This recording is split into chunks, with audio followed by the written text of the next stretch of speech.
안녕하세요. 반갑습니다. 환영합니다. 오늘 또 꼼꼼히 성경 읽기 오신 여러분들 환영합니다. 하루 한 절 보화를 찾아서 보화이신 하나님, 예수님, 성령님이 누구신가?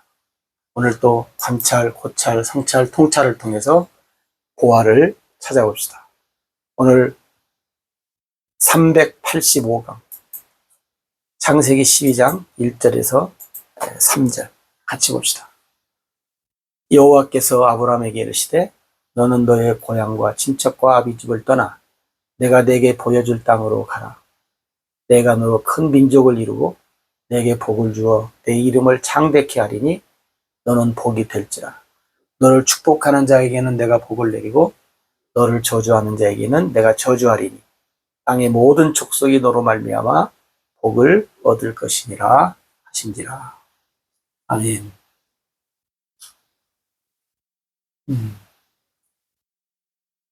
우리가 창세기 3장 15절을 복음의 이제 근원으로 이렇게 했잖아요. 근데 하나님이 아브라함을 통해서 실질적으로 이게 뭐냐면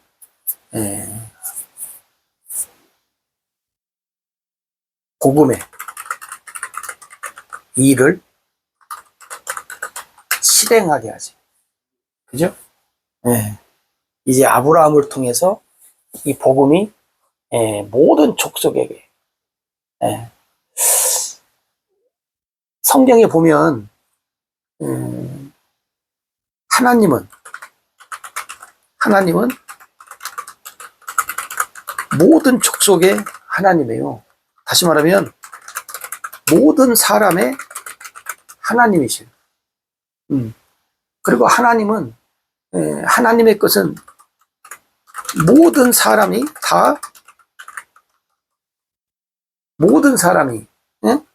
하나님의 것은 모든 사람이 다 뭐요? 누릴 수 있는 자격이 있어요. 근데 유대인들은 왜 그런지 몰라도 유대인으로 제한을 해버려요. 근데 예수님도 그랬잖아요. 예수님도 실천하시기 전부터도 우리가 흔히 말하는 마태복음 28장 18절에서 20절에도 모든 족속으로 제자를 삼아 아버지와 아들과 성령의 이름으로 세례를 줘라. 사도행전 1장 8절에도 성령이 임하시며 뭐요? 땅끝까지 이르러서. 여기도 보면 뭐냐면 모든 족속이에요. 땅끝까지.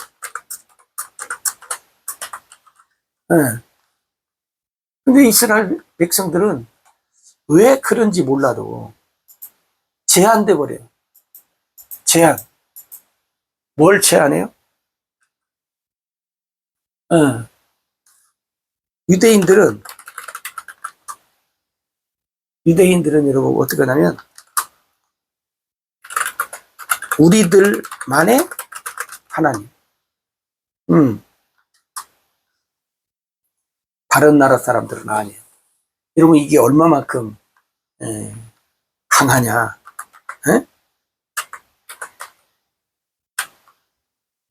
강한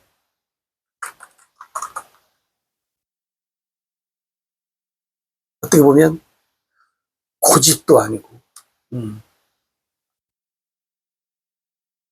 우리들만의 하나님이라는 이 사상이 그냥 박혀있다. 박혀있어. 얼마만큼 강한지 몰라요. 그 성경을 이렇게 보니까 여러분 하나님이 그렇게 말씀을 많이 했어도 그렇다 치고 구약은 신약 예수님도 말씀했잖아요. 그러면 예수님이 말씀한 것은 불과 얼마 안 됐잖아요. 불과. 그죠? 뭐 1년이 지났습니까? 2년이 지났습니까? 불과 얼마 안 돼. 근데도 유대인들은 어떻게 해요? 우리들만의 하나님. 이게 우리들만의 하나님. 응? 우리들만의 성령. 응. 이렇게 고집이 돼 있어. 그러니까 예수님이 성령도 어떻게 준다는 거예요? 우리들만 준다는 거예요. 유대인들. 네. 여러분 오순절 후에 성령이 임하잖아요. 네. 성령이 임하니까 오순절에 성령이 임하니까 이 유대인들이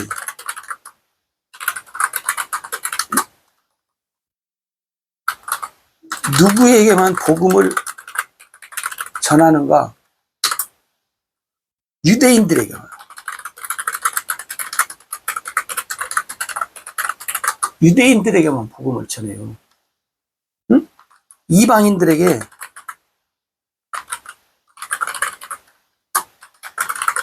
복음 전파하지 않는다. 네, 유대인들만. 왜냐하면 하나님이 유대인들의 하나님이고 그 하나님은 성령도 유대인들에게만 준다는 거예요. 예수님 앞에 들은 말씀은 어디로 간 거예요, 여러분. 네. 그러니까 여러분, 예수님 당시에 유대인들이 예수님을 대할 때 왜 그렇게 대했는가 하는 것을 우리가 어떻게 해요? 이 말씀을 보면 조금은 이해가 돼요. 왜? 사상이 그렇게 박혀 있으니까. 그렇잖아요. 오늘 또 우리가, 사람들도 이제 오늘날도 우리가, 공산주의 국가 사람들은 공산주의 그 사상이 박혀서 잘 안 바뀌잖아요, 쉽게. 사회주의 사상이 박히면 또 잘 안 바뀌고, 민주주의 사상이 또 있고. 그러니까 오늘 이렇게 한번, 유대인들은 우리들만의 하나님, 우리들만의 성령님. 근데 여러분 이것이 누구에게 나타나냐면 사도들에게 나타나요. 네? 쉽게 말하면 베드로, 우리가 잘 아는 베드로에게 나타나요. 우리가 성령 충만 받으면 모든 것이 해결되는 걸로 아는데 그렇지 않다는 거예요. 여러분 오늘날도 이게 신앙생활 하는 사람들 어떤 이 사상에 이게 깊이 박혀 있는가, 올바른 진리의 복음으로 이게 잘 되지 않으면 이게 외통수가 될 수 있더라고. 잘못하면 내 것만이 진짜다 이렇게 또 할 수도 있는 일이 나타날 수밖에 없겠더라고요. 이해가 돼요. 왜? 유대인들 보니까 그렇더라니까요. 베드로도 그래요. 성령 충만 받아가지고 이 복음을 땅끝까지 모든 족속에게 실컷 예수님이 말한 지가 불과 몇 달 안 됐다니까요. 네. 근데도 바뀌지 않아요. 근데 언제 바뀌냐면, 여러분 언제 바뀌어요? 사도행전 10장에 가면 그 고넬료, 백부장, 이방인, 베드로가 이 집에 가잖아요. 베드로 초청하잖아요. 그래서 안 가려고 하는데 성령님이 가라. 근데 성령님의 또 지시는 받았어요. 왜냐면 성령 충만한 사람이니까. 가서 보니까 물론 이제 가기 전에도 알았죠. 이방인인 것을. 근데 유대인들은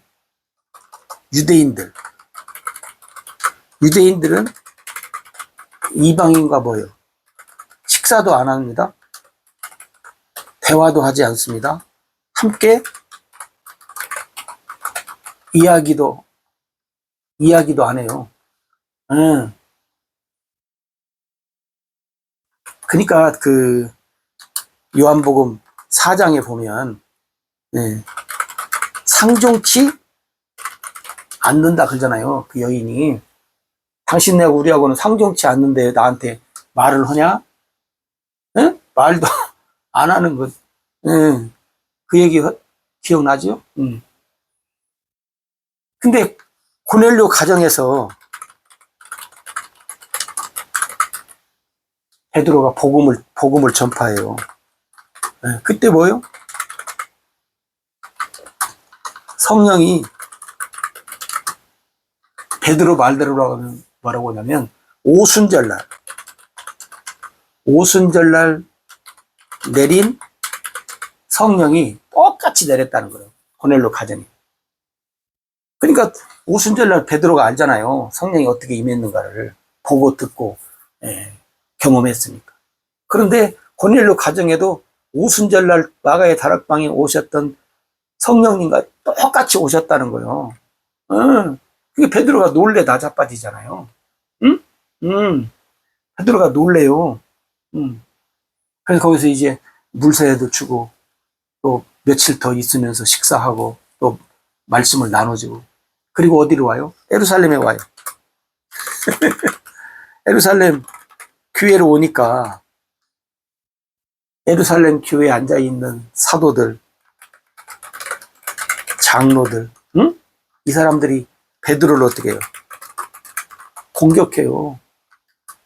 아니, 유대인이 할례도 받지 않은 이방인들하고 먹고 자고 대화하고 함께하고 베드로를 막 요즘 말로 말하면 베드로는 치리를 받아야 돼. 베드로가 거기서 얘기하잖아요.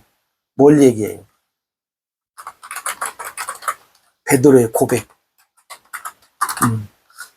내가 이렇게 있는데 천사가 나타났고 환상 중에 또 성령이 가라고 해서 내가 그리고 복음을 전했더니 우리가 마가의 다락방 얼마 전에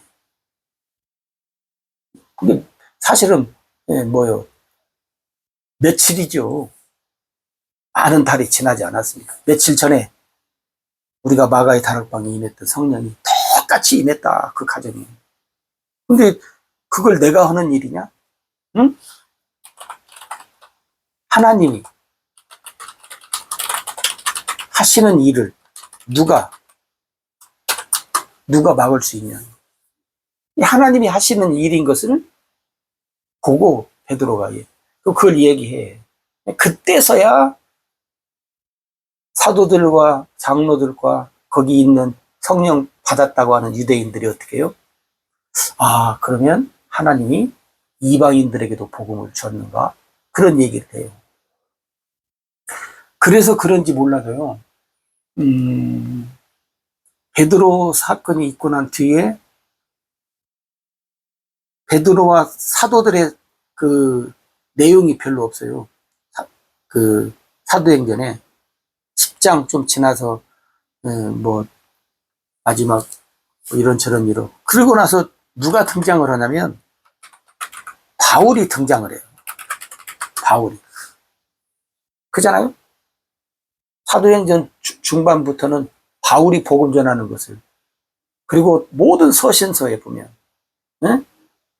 뭐 베드로 전후서 몇몇 빼놓고는 전부 다 바울이 복음을 왜? 어디에다? 이방인에게. 이방인이란 말은 다르게 말하면 뭐예요? 모든 족속에게. 그지? 예. 모든 사람들에게. 예. 세상 누구에게나 이 복음이 전해진다고 하는 것을 이제 바울을 통해서 나타나요. 하나님의 사역이 약간 이렇게 그 바울 쪽으로 또 이 복음이 유대인들에게만 아니라 온 세계 만민들에게 전파되어지는 모습으로 우리가 이렇게 볼 수 있어요. 그러니까 여러분 오늘 또 우리가 하나님의 말씀을 복음을 오늘날도 그냥 너무나 강력하게 이 유대인들 못지않게 고집 부리는 사람들이 있어요. 생각도 안 해보고 무조건. 예. 물론 어떤 면에서 보면 내 것이 아니죠. 하나님의 것 지킨다고 하는 것은 좋지만 그래도 성령의 인도를 좀 받으면서 이 사도들과 이 성령 받은 유대인들은 뭐 그러고 싶지 않았겠어요? 우리들만의 하나님, 우리들만의 성령님. 예.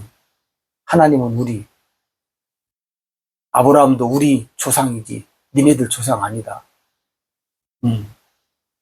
유대인들의 말이 틀린 말은 아니죠.